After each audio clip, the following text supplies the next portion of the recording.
Look at the weather. It's beautiful here. Non-stop rain. Oh, man, it is a blazer out there.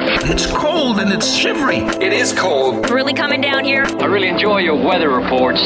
From the All Indiana Podcast Network, we're talking weather in a whole new way. From historical events to what's coming up, plus weather news, science, safety, fun facts, and more. I like where this is going. This is Weather Weekly. Weather Weekly with Wish TV Storm Track 8 meteorologist Marcus Bailey. We're back with episode 96 of Weather Weekly. Always great to have you guys listen to this awesome podcast. Hearing a different voice this week.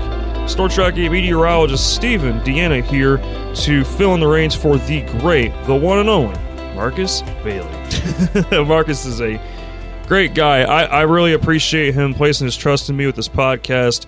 Really cool to always come on here and talk all things weather and break things down and give you guys different perspectives on different things. It's always a pleasure. I love it. I enjoy my time with it. It is definitely something very, very cool indeed.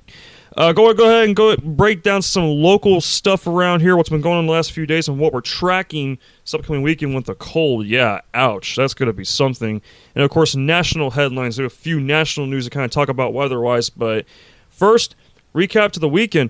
Man, that wind out there, on Saturday, you guys, I'm sure a lot of you guys were like, nope, I want no part of that wind.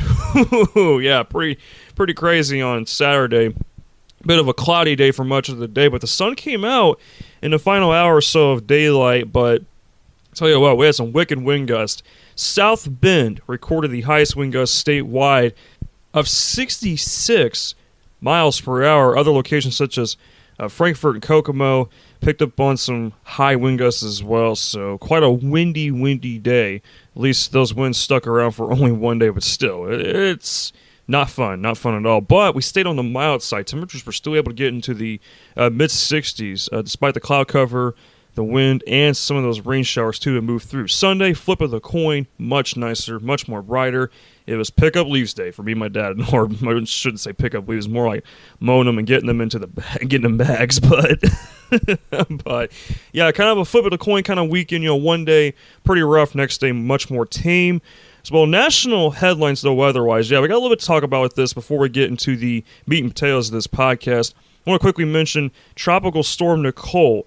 As of 7 p.m. Eastern Standard Time, Tropical Storm Nicole is having max sustained winds of 65 miles per hour. And yes, hurricane warnings are in place for eastern Florida and portions of the Bahamas. I know Florida does not need any rough weather right now. Of course, keep in mind, Hurricane Ian just slammed the southwestern portion of the state, especially not even 2 months ago.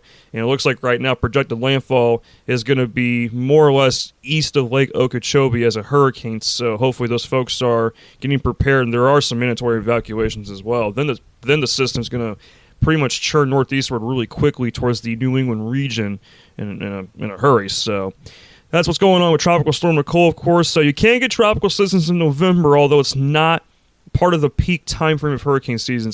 November's kind of when we start winding things down. But also, too, talk about crazy stuff.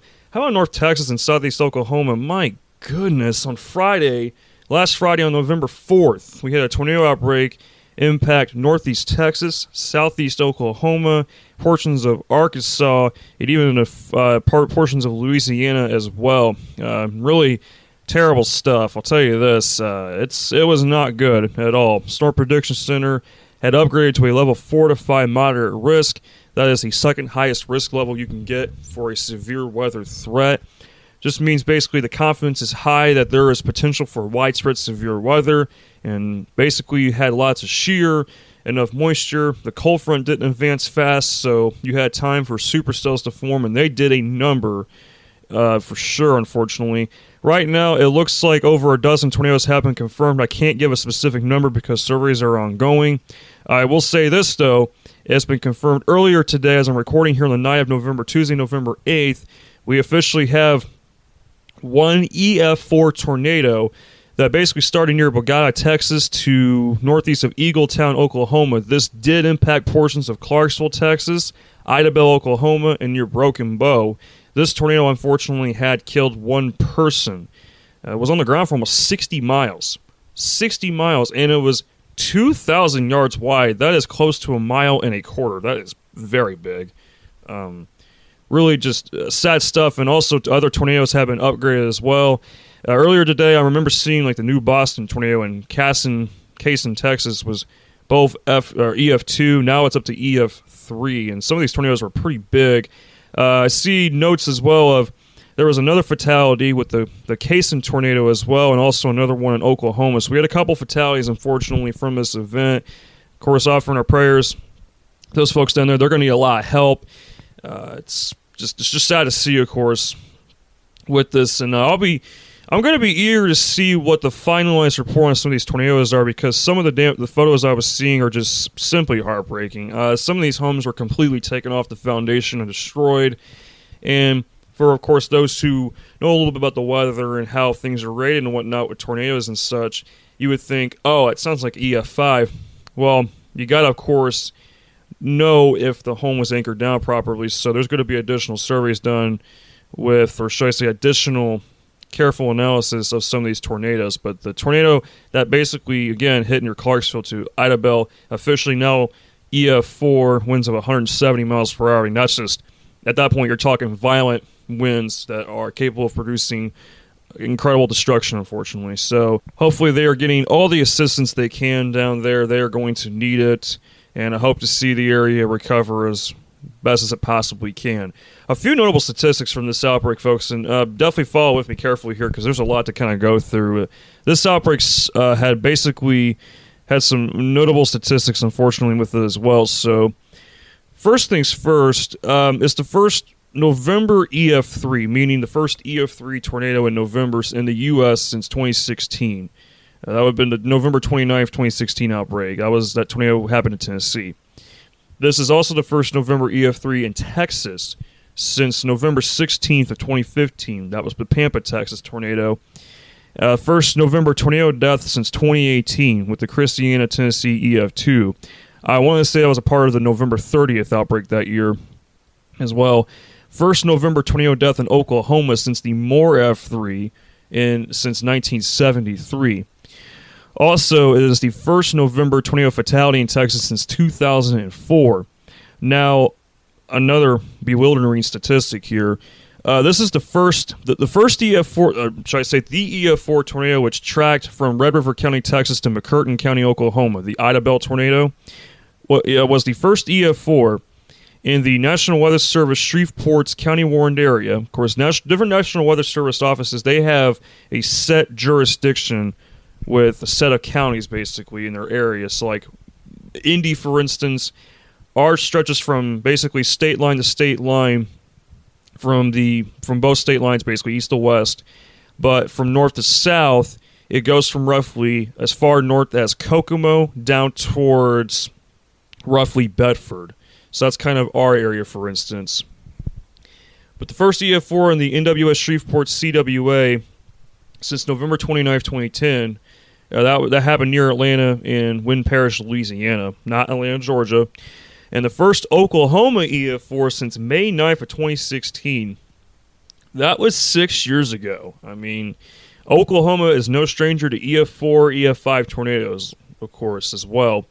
Also, something I just realized, too, it's the first EF4 that has occurred. Now, I don't know if the EF4 damage happened in Texas or whatnot, but if it did, it would mark the first such instance of such damage since, from what I can recall, the Canton, Texas tornado in April 29, 2017. So just a lot of insane things to kind of throw out there with this outbreak. And I just, ever since the December outbreak last year, it's just I dread the next one and so on and so forth. It's just, because my perspective on severe weather changed a little bit from the December 10th outbreak, especially. When we get to that point, we'll have to do an extended podcast on the outbreak itself. But basically, yeah, that outbreak on Friday, November 4th, definitely one that won't be forgotten about. But that leads way into the topic of this podcast episode. So, with the crazy weather and whatnot that can happen in November. Of course, November is wild. You can get everything from ice to snow to cold to record warmth. I mean, in the last couple of years, Central Indiana has seen at times record cold, at times record warm, for instance. But this Thursday, November 10th, will mark 20 years since the Veterans Day 2002 tornado outbreak. It was a widespread event in the eastern United States mainly, and it caused a lot of destruction and quite a bit of fatalities with that outbreak as well. So coming up after the commercial break, I'm going to break down why this outbreak was so widespread and also why you never let your guard down no matter what severe risk you're in. That's coming up next on Weather Weekly. Audible's romance collection has something to satisfy every side of you. When it comes to what kind of romance you're into, you don't have to choose just one. Fancy a dalliance with a duke, or maybe a steamy billionaire. You could find a book boyfriend in the city and another one tearing it up on the hockey field. And if nothing on this earth satisfies, you can always find love in another realm. Discover modern rom-coms from authors like Lily Chu and Ali Hazelwood, the latest romantasy series from Sarah J. Maas and Rebecca Yarros, plus Regency favorites like Bridgerton and Outlander. And of course, all the really steamy stuff. Your first great love story is free when you sign up for a free 30-day trial at audible.com/Wondery. That's audible.com/Wondery. Welcome back to episode 96 of Weather Weekly. Going to go ahead and break down the Veterans Day 2002 tornado outbreak. One that's really kind of crazy to look back on, considering how large it was across the board. So let's kind of go ahead and break things down here. So it was a large, widespread, and rare outbreak of storms in the eastern United States. This outbreak actually occurred over a 3-day stretch from November 9th through the 11th, but the peak of it was on Sunday, November 10th. So basically, started through the late afternoon hours of November 9th and carried through the early morning hours on Veterans Day, November 11th. Of course, it's commonly referred to as the Veterans Day outbreak because of the reason it was right around that time frame. So you had a whopping 88 tornadoes hit 17 states. And it's the third largest outbreak ever recorded in November. 12 tornadoes total killed a total of 36 people. So you had 12 tornadoes that were deadly in this outbreak. That's like 1/7 of the tornadoes in this outbreak that were deadly, that's something else. That's just something else. But of course, when you kind of think about it, simply put, basically with severe weather stuff, there's two distinct tornado seasons. Our main one here in the Midwest is the spring, of course, April, May, June. But you can get a secondary peak during fall, and especially with the Southeast, like Alabama, Mississippi, Georgia, Florida, even maybe the Carolinas at times, depending on the setup. Tornado season can run from mainly November to April, so it works in a more broad way, especially for them, more or less broad for them than us. But you never know; anything could happen at any time when conditions come together at the right place and time and whatnot. So, basically, the general synopsis is this. Everything began in Arkansas in the late afternoon hours on Saturday, November 9th. Brunt of it being on November 10th. And that began around 2 p.m. in Indiana and became widespread from Mississippi up through Ohio in the afternoon. 17 of the fatalities were in Tennessee. Tennessee unfortunately was where most of the people died in this outbreak. 12 fatalities in Alabama, 5 in Ohio, and 1 each in Pennsylvania and Mississippi. So you had a low pressure system that was camping out up in the Great Lakes region, up by Wisconsin. And what this ended up inevitably doing, it set up a really large warm sector. There was a very strong cold front that was trailing back through portions of the Mississippi Valley into the southern plains. And you had a broad section of temperatures that were very on the mild to warm side, and dew points were really high, especially in the southeast, to start November 10th. Of course, dew points weren't quite as high up north, but they had some strong shear as well, so that was able to kind of compensate for the lack of a better term, lacking moisture, but they had enough to get things rolling. So here's where things kind of got started. We got started again on November 9th. Just to quickly mention, there were a few strong tornadoes on the 9th as well. There was an F2 near Osceola, Arkansas to Covington, Tennessee. That traveled for 21 miles. And then you had a couple of F2s in Tennessee. There were 2 fatalities with the Huntington tornado in Carroll County, Tennessee, and an F1 just south of Adams in Montgomery County, Tennessee, killed 2 people as well. So things were already getting off to a bit of a rocky start, but of course, more was to come as well. So leading into November 10th, things really started up in Indiana. You had a couple of early day tornadoes in Illinois, a couple of weak tornadoes, F-zeros. And keep in mind, too, throughout this podcast, I will be, of course, referring to the F scale because back then the F scale was being used. And I'm also going to pull up the risk map for November 10th as well because it ties in. It goes in conjunction with what I was talking about right before we went to the break about how you should never let your guard down during a severe threat, and you'll understand why. This is really important here as well.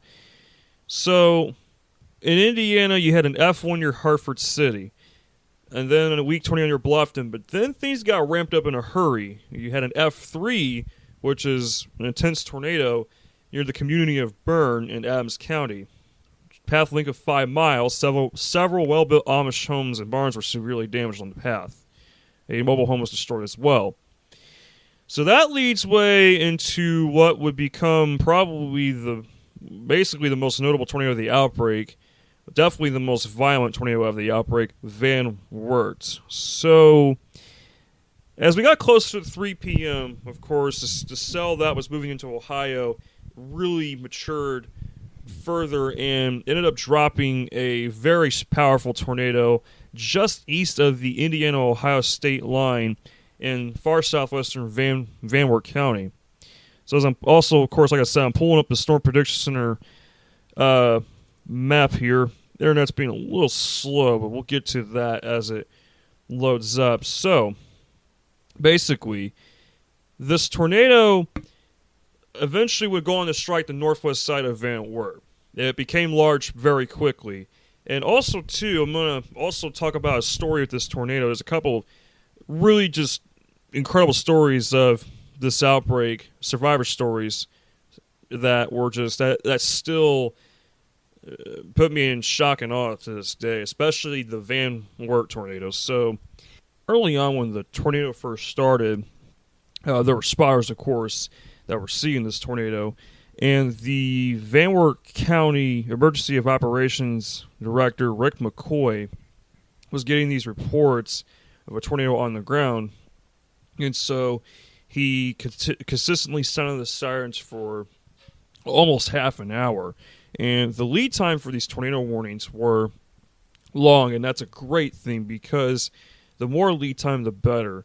There was, of course, way less lead time, of course, back in the day. And this is 2002 we're talking about, so warning lead times are not as close as they are generally today even, which is the crazy thing to think about with that. But, of course, the emergency director, Rick McCoy, really made sure that people had lots of warning lead time. And, of course, with the sirens going off and sounding them for long periods of time. So, basically, the tornado itself had destroyed 164 homes, and 27 businesses were damaged, including 43 homes and 5 businesses that were destroyed in Van Wert County. Several homes were either flattened or swept away, and cars were wrapped around trees. It just goes to show the power of the tornado itself. Several large metal industrial warehouses were flattened as well. Fatalities were from a thrown car and a destroyed home. A cinema in Van Wert was heavily damaged, and 3 county engineer buildings were destroyed. This is interesting, too, because the theater was packed. But, again, of course, the manager of the theater had received a warning, and he evacuated everyone to the back theater just in time before the tornado roared through the area. So that's quite interesting. So nobody died at the theater, which is tremendous. Also, too, in Paulding County, that's where the tornado continued into, only one structure was left standing in the small community of Roselms. In Putnam County, a mobile home was thrown and destroyed, along with severe damage to several other homes. And then into Defiance County, 5 homes were damaged slightly, while damage in Henry County was limited to outbuildings and trees. 17 others were injured by the tornado, all in Van Wert County, and tornado also left distinct cycloidal marks in farm fields. It's basically those spiral swirls in fields, especially. You get those especially from multi-vortex tornadoes, and this was a multi-vortex tornado. This tornado was on the ground for 52.8 miles, and I believe the max width was a half a mile wide. It started, of course, around 3:15 p.m., and it lifted just shortly after 4:15 p.m., so it was on the ground for just over an hour. Fortunately, 4 people died in this tornado, but it did a lot of damage during its lifespan. And, of course, this has to be probably the most incredible survival story I know of any tornado. Of course, there are those few people that survive a tornado while going through a rough ride of it, basically, and whatnot. You have those miracles, basically, I would say, because it's just like, in those cases, usually people don't make it, but in this case, of course, you have those miracles where people do end up making it through a tornado. So here's what happened.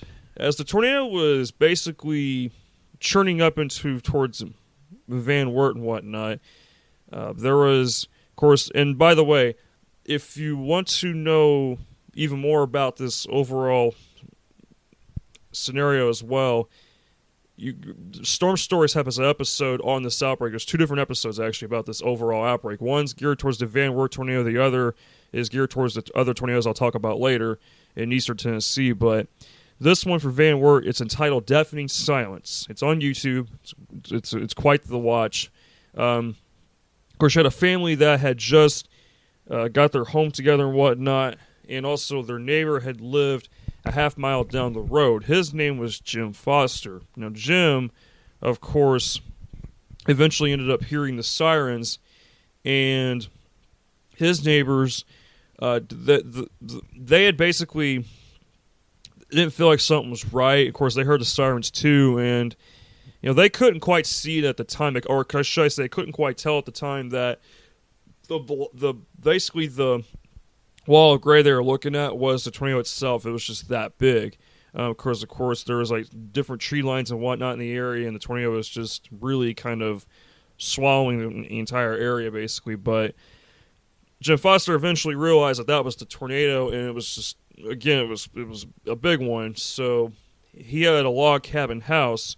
So basically, he got in his vehicle and started to he was going to try to get out of its way and whatnot. Well, he eventually came upon his neighbor's place, so he was like, well, let me, go into the neighbor's place and try to seek shelter. Now, at this point, the tornado is racing pretty quickly. And one thing I forgot to mention, this tornado was racing up to like 50, 55 miles per hour, something like that. I don't know the exact speed of the tornado, but it was pretty fast. It was very fast. And so Jim eventually tried to work his way towards getting into the house. Well, the wind was really picking up, too, at this point. The tornado was, like, really close to him. It was basically about at his house, a half mile down the road.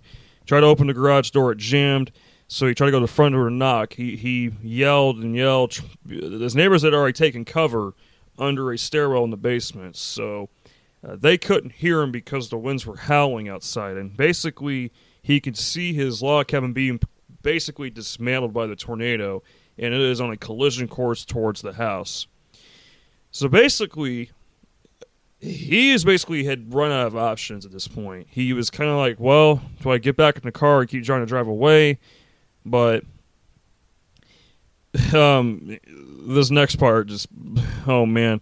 Basically, he grabs a hold of the door handle, basically kind of squats down next to the door, and he basically is mentally preparing for what's going to be a violent ride with nature, basically. So he basically braced for the worst. And you have this violent tornado that is just basically bearing down on you within a moment's notice, basically. And it happened so fast. He ended up basically blacking out. And he doesn't remember much of what happened after basically being taken down to the ground by the tornado. And then when he came to, basically, he had hardly any idea where he was when he came to. He was dazed. He did survive. His neighbors had came out of the basement. Their house was destroyed too, as well. And all of a sudden, one of them noticed that their front door was kind of moving. They saw something moving under the front door, and it was Jim. He crawled out, and they kind of sat down on the door. And he had no idea where he was at. He had like insulation stuff in his like ears and nose and whatnot. But he was severely injured. He was very severely injured. His hip was badly damaged. He was bleeding a lot. He needed medical attention immediately. And so they came over to him, and they were trying to figure out what was going on. So he couldn't walk. He can stand, but he couldn't walk. He was in pretty bad shape. So then all of a sudden, guess what happens next? The wind starts picking up, and the sirens start going off again. So now you're at the point of no return, and so one of them basically helps Jim. Basically, is dragging him 50 yards to the next door neighbor's house. Their house was damaged, but was still standing to an extent. And the guy was saying, like, yeah, I was not going to turn around. I didn't care what it looked like. If I were to turn around, of course, that'd be like every couple steps we would miss making forward with progress. So they got to the basement. No second tornado came. It was basically kind of one of those false alarm things.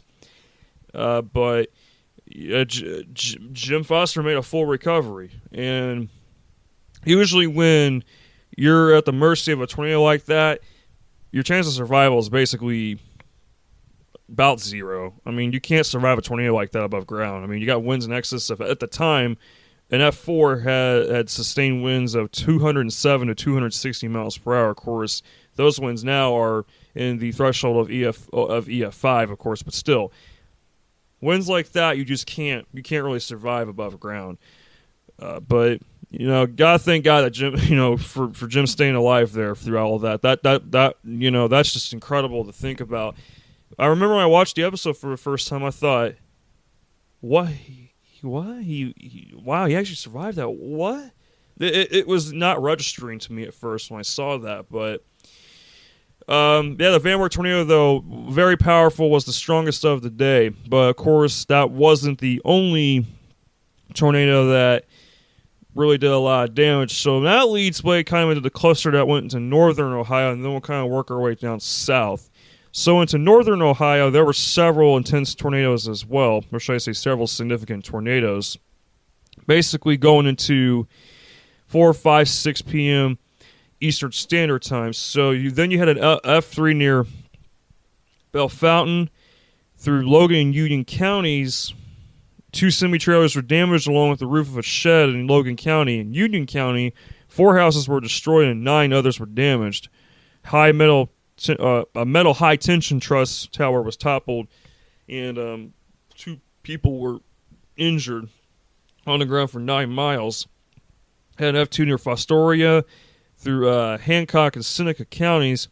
This tornado also probably one of the more notable ones of the entire outbreak. The one that basically struck near on the southeast of Tiffin to Fireside.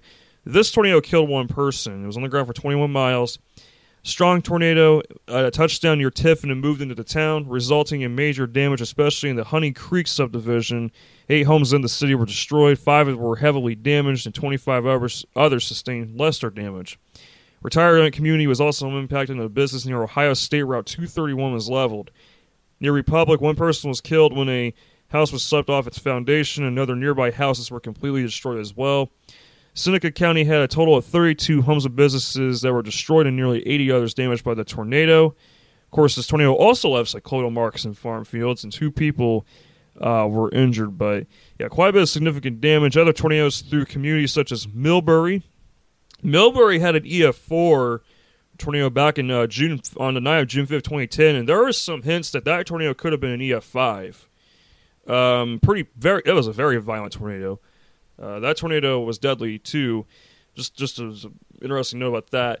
Other tornadoes near the communities of Fremont and Sandusky County, F2 in Port Clinton, Ottawa County, F2 southwest of Polk and northeast of Homerville, southeast of West Salem as well, and then of course F2 near Macedonia to Twinsburg to Solon.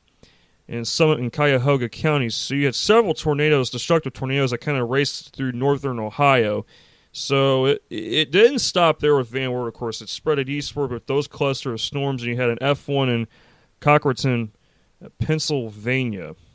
So that takes us to the next cluster of activity that was really getting going down towards eastern Tennessee. And this, I'm surprised there really isn't, I don't know, I didn't find this, but I couldn't find a Weather Service summary with the eastern Tennessee tornadoes. Maybe I need to look even harder, I guess. But before I go into that, one thing I need to mention, too, about the risk map on this day.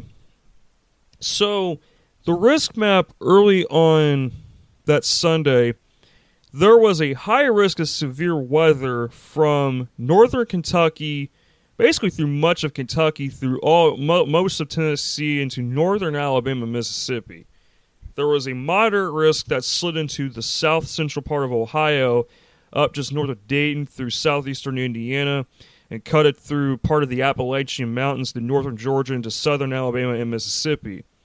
And a slight risk was in place through Ohio, western Pennsylvania, much of Indiana, portions of West Virginia, North Carolina, South Carolina, central Georgia, far southern Illinois, eastern Arkansas, and portions of southeastern Louisiana. The Van Wert tornado happened in the slight risk. So you had several intense to violent tornadoes in the slight risk. That's just an example of why when you're under a severe risk, no matter what it is, you definitely still want to kind of be aware. You don't want to be panicked. That's why, of course, we tell you, of course, all the time to download the Storm Tracking Weather app whenever we have adverse weather that could be possible. So you guys know what's going on. We want you guys to kind of be aware and, again, not be scared. So it's always important there, of course, but it's kind of an example of that, too. Another unfortunate example of this, too, I kind of want to mention real quick, too, is the Cookeville, Tennessee tornado from March 3rd, 2020. Yeah, that set of tornadoes in Tennessee, goodness, that's still also is hard to wrap my mind around, too. But that's just a couple examples of why, no matter what risk area you're in, like a marginal slight, no matter what, definitely stay weather aware until, of course, the system is no longer in the area. Of course, the threat is diminished. So, Tennessee, again, was the state that had the most fatalities of any state during the outbreak. Of course, things got going by the mid to late afternoon, or should I say closer to late afternoon evening, since it's November 10th and sunset's much sooner this time. So you had some weak tornadoes through cities such as Sunbright, Huntsville, Milan, Manchester as well, going through into central Tennessee, basically.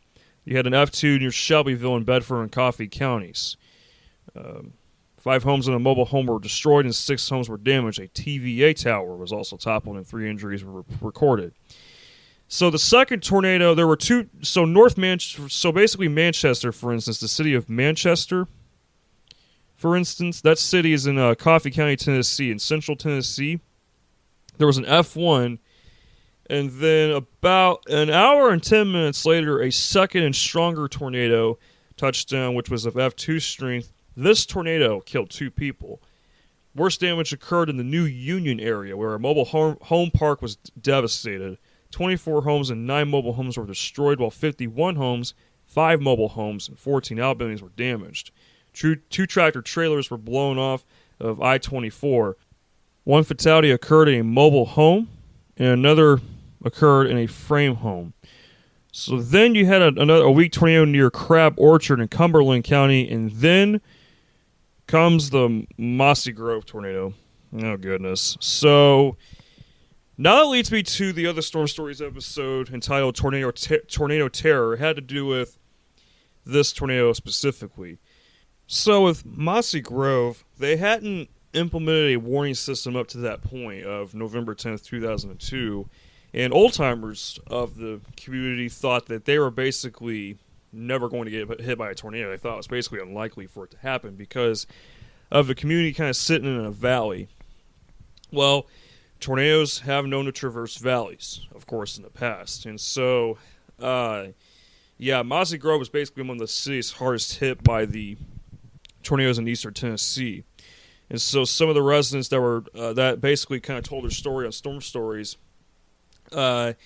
It basically was described as a warm day, and the breeze kind of picked up a bit, and then by the nighttime hours, things were really starting to pick up in intensity, and storms were really starting to kind of race eastward into the area. And then basically by 8:30 p.m. Eastern Time, an intense tornado had basically formed, and it basically raced down into the city. And the illusion of safety was shattered, basically. It did a lot of damage. Mossy Grove and Joyner especially were devastated. 63 homes were damaged and 24 were destroyed. 18 mobile homes were damaged and 12 others were destroyed as well. Severe tree damage occurred and vehicles were thrown. 28 people were injured. This tornado actually killed 7 people.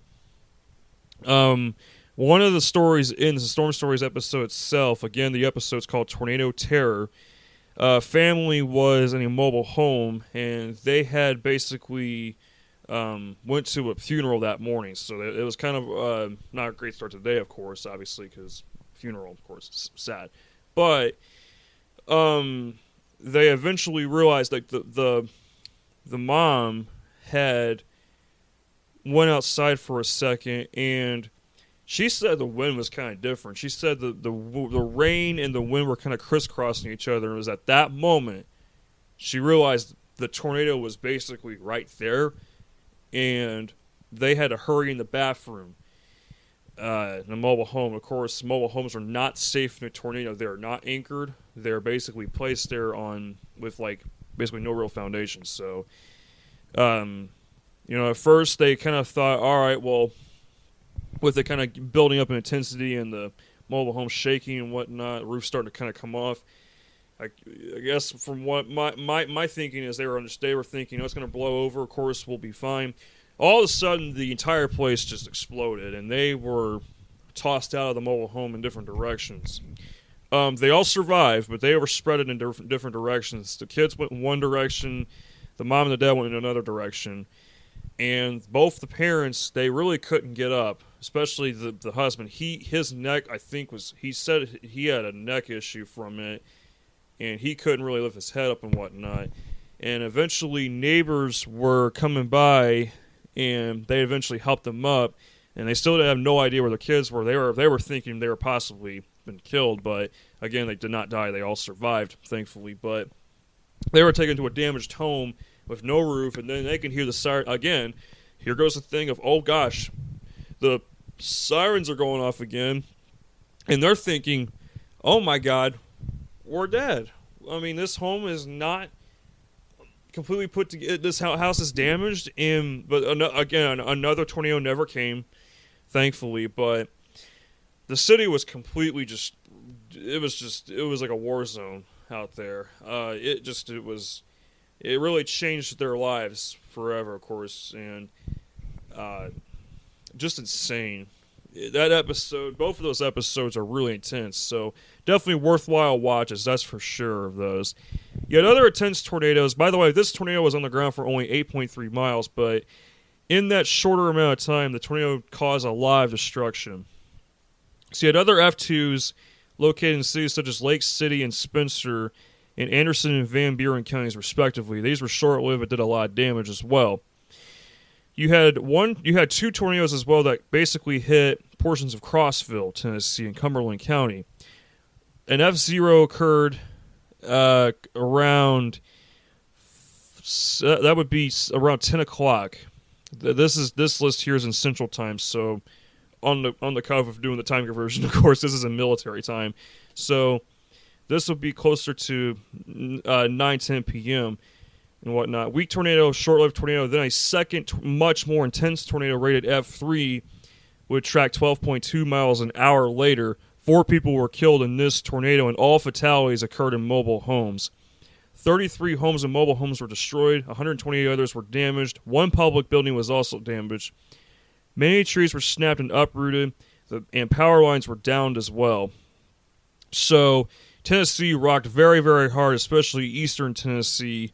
Of course, a lot of lives changed by that tornado, but of course those areas, of course, built back better and stronger, and that's what matters at the end of the day, them recovering well and doing well as well. So that takes us kind of into Alabama. And Alabama, of course, no stranger to big tornado events, of course. And we've talked about on this podcast, of course, before, especially with the super outbreak in 2011. But Alabama, of course, had its fair share of action, too. Alabama, again, the northwestern half of the state was under the high risk, which is the highest risk you can get of severe weather. So NWS Birmingham has a very nice, detailed little page of the event as well. So, again, another cluster of very intense tornadoes that occurred late at night, of course. And basically, the northern half of the state is where a lot of the widespread damage happened. Numerous fatalities and injuries. Of course, the initial estimate was 12 to 15 tornadoes from the on-site surveys, but they, of course, believe that 11 tornadoes actually occurred. Tornado count was reduced primarily because of the long-track nature of two of the most intense storms. And those storms basically passed through almost the same areas, which is kind of crazy to think about. So, to kind of get things going with this in Alabama, and also, well, before I get to Alabama, I want to mention about the two other states real quick. Pennsylvania had a deadly tornado. It was an F2 in the community of Clark. That's Mercer County, Pennsylvania. Tornado touchdown outside of Sharpsville and struck Clark. In all, 15 homes were destroyed, while 42 sustained minor to major damage. One business was destroyed. One fatality. Tracked for 7 miles, touchdown just shortly before 8 p.m. Eastern Standard Time. And then in Mississippi, you had an F3 southeast of Artesia to northwest of Fernbake, Alabama, tracked for 29 miles. You had a deadly F1 tornado from north of Webster to northeast of Stafford, Alabama. That was on the ground for 49 miles. Long-tracked weak tornadoes are... they do happen, but usually with these long-track tornadoes, they're usually more on the stronger side. So one at 49 miles especially, not super common as well. Also an F2 just east of Pickens and Attala and Leake counties as well. So, of course, now that leads us into Alabama. This is where some of the more intense tornadic activity took place as well. So, kind of start things off with the tornado that touched down north of Fayette to basically cut all the way towards south of Arley, Alabama. Cut through Fayette, Walker, and Winston counties. This tornado got started basically right before 7 p.m. Central Standard Time or 8 p.m. Eastern Standard Time. And it's basically dubbed the Carbon Hill Tornado. It lasted for almost an hour. It was on the ground for 44.3 miles. And it was almost 3/4 of a mile wide at its widest width. The tornado killed 4 people, 10 injuries as well. Tornado did strike Carbon Hill, resulting in severe damage. The elementary and junior high school in Carbon Hill were heavily damaged, and many trees were down along the path. Homes were completely leveled or swept away at Lewis Smith Lake, and 3 of the fatalities occurred in Rose Hill. Structures damaged or destroyed by this tornado were approximately 47 in Fayette County, 135 in Walker County, and 35 in Winston County. 38 people were injured. Then comes the longest track tornado of the outbreak. This started actually northeast of Fayette and ended just east of Coleman. This followed very, very close to the first F3 that was dubbed the Carbon Hill tornado. This tracked just south of that one, which is rather remarkable. Went into northern Walker and and tracked through much of Coleman County in general. So close to 500 structures were damaged or destroyed, and hundreds of trees were down by this long-track tornado. The worst damage occurred in the Saragossa community. Unanchored homes were swept away, and vehicles were thrown and mangled. A total of 40 people were injured. This tornado killed 7 people. It was on the ground for 72.6 miles. The tornado began roughly at 8:15 p.m. Central Standard Time, and it lasted until 9:52 Central Standard Time. So it was on the ground for over an hour and a half. That's a long period of time. Max width, again, almost 3/4 of a mile wide. So had some very, unfortunately, very impressive tornadoes in Alabama. You also had the Boley Springs F1, Dora F1, and also the Abernant tornado, which tracked through portions of Tuscaloosa and Jefferson counties. Rated F2, is on the ground for 21 minutes from 10:22 to 10:43 p.m. Central Standard Time, tracked for 15.2 miles, was a quarter mile wide at its widest peak.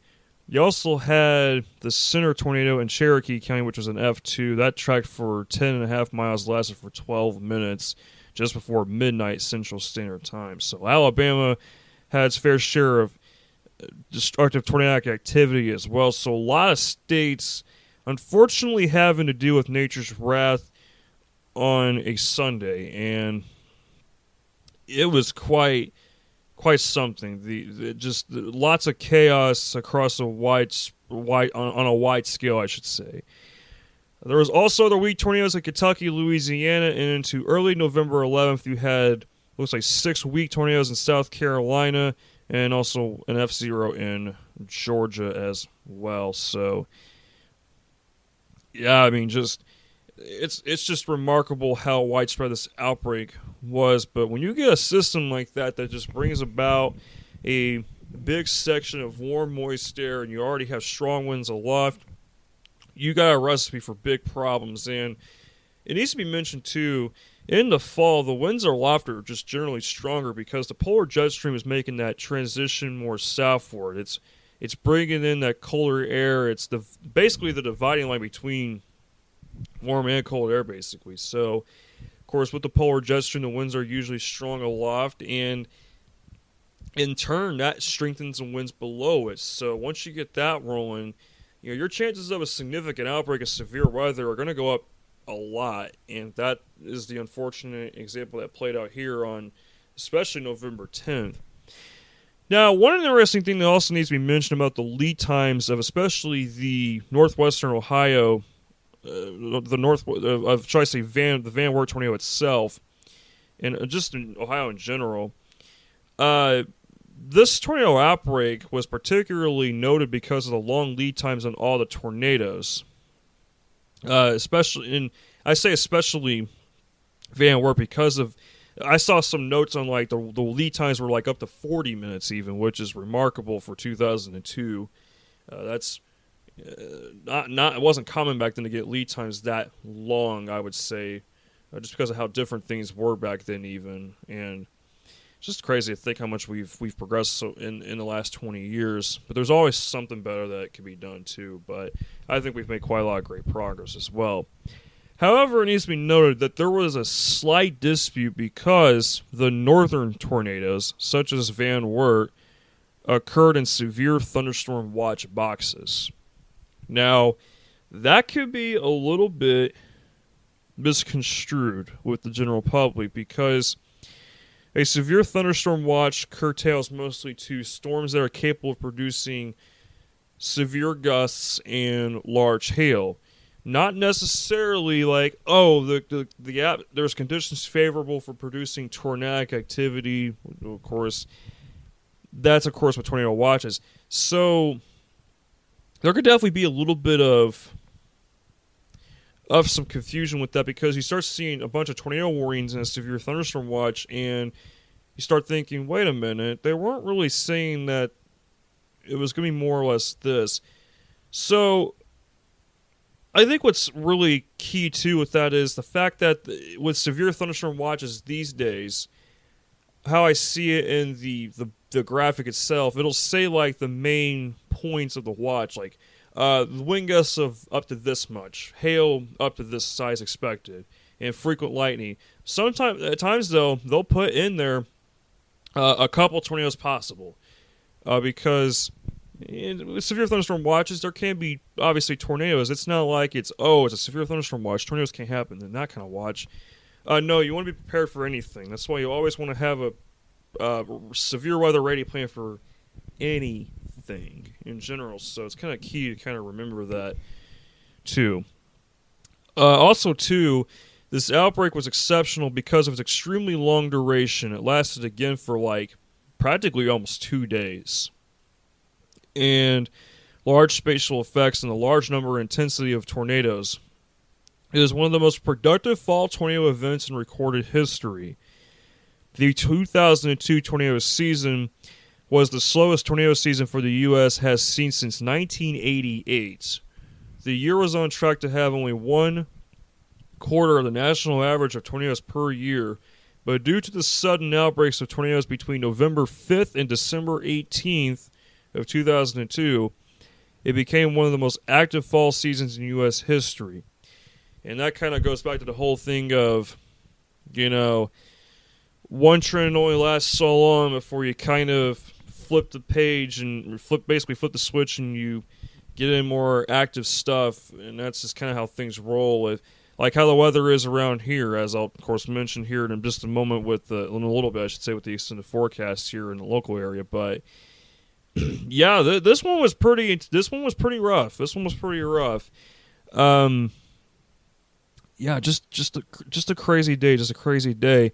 And for those who, of course, have memories of this day and whatnot, I just want to say that for those who had to go through it, of course, we feel for you guys. It's no fun having to go through rough weather like that. But of course, those kind of events, of course, always make communities stronger and rebuild better and whatnot with it too. Also need to mention too, of course, the governor at the time declared a state of emergency for Van Wert County and Ottawa County because of the violent tornadoes that rocked northwest Ohio. And the National Weather Service made sure the warnings were issued well in advance on November 10, 2002. So basically, that kind of wraps up the Veterans Day tornado outbreak. And it was one that it'll never be forgotten about. Again, the third largest outbreak ever recorded in November. Insanity, right?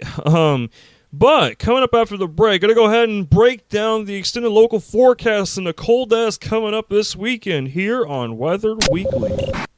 All right, let's take a look at our extended forecast here. Warming up nicely through midweek, upper 60s here in Indy for Wednesday, and then back in the 70s by Thursday. Much of the state, I think, should be the low 70s for Thursday, but then a reality check's coming for us. Yeah, the cold's making a rude awakening going into the weekend. So for those who've been loving these mild and warm fall days, soak in all of it while you can, because it is not lasting much longer. As a matter of fact, we may not be getting back to warm air for a while, if at all, for the rest of the year. Who knows? But Friday's kind of that big transition point. We cool things down right around 60 for Indy. Some areas might not even get out of the 50s. There's a small chance for some showers. Not overly optimistic about the rain, of course. We are definitely well below normal currently for the month. We've only had 0.07 inches here in Indy with the rainfall totals for the month. Should be closer to an inch right now for the rainfall. But yeah, Saturday and Sunday, boy, it's looking cold. Woo! If you have not dusted off that winter coat yet, you need to do so. It's time to get it out. We're talking highs that are not even going to get out of the 30s. Yes, I just said the 30s. Yeah, that's not cool at all. I know, it's terrible. And we're talking low temperatures that are going to be in the 20s. We're talking some really brisk days ahead for the weekend, and the wind chill will be a factor. We gotta make that clear too. Wind chill will be a factor this weekend as well. And the cold streak, this cold pattern, it's going to linger into next week. The 6 to 10 day temperature outlook, no thanks. It ain't looking too great. We're talking an extended period of winter-like temperatures through next week as well. We're practically right within that 80 to 90 to 90 to 100 percentile, basically meaning it's pretty likely we're going to have below normal temperatures, probably well below normal temperatures as well. Dry weather as well. Even the 8 to 14 day temperature outlook, it's like, no, we just want to hang around and not go anywhere. This cold air has been bottled up away from us for a while. It's just ready to spill across the remainder of the country, and it's looking like much of the country too is going to be below normal, possibly temperature-wise. So definitely brace for an extended period of chilly weather as we get into this weekend and next week. Yay! No, this ain't fun. I really don't care for the cold right now. Believe it or not, for me personally, I like the 70s in November. It's just amazing. You can't beat that. But I know some of us are a fan of those crisp, cool fall days where you can kind of just wear sweaters and pants and just kind of have a great time with it. But yeah, again, get ready for get ready for the coldest air of the season this weekend. It is not going to be trust me, it won't be a joke. It's going to be hitting us pretty hard. But as always, thank you for tuning in to Weather Weekly. Always a pleasure for you guys to listen to this podcast. And if you have any ideas whatsoever, do not be shy to reach out to Marcus Bailey at marcus.bailey@wishtv.com. And of course, as always, we love to hear your feedback as well. And stay tuned for next week's podcast. We'll have to come up with an interesting one that Marcus was talking. Well, I kind of think about an interesting one that Marcus was talking about from his November 2022 breakdown podcast from last week. But until then, everyone, that's been this week's episode of Weather Weekly. Take care, guys. Have a great rest of your week. Stay warm this weekend. Stay safe, and God bless. We will talk to you guys again next week. Take care. Discover more from Storm Track 8 Weather and Wish TV. Online at wishtv.com and when you follow Wish TV on Facebook. Plus, be sure to check out more great podcasts from the All Indiana Podcast Network now at allindianapodcastnetwork.com.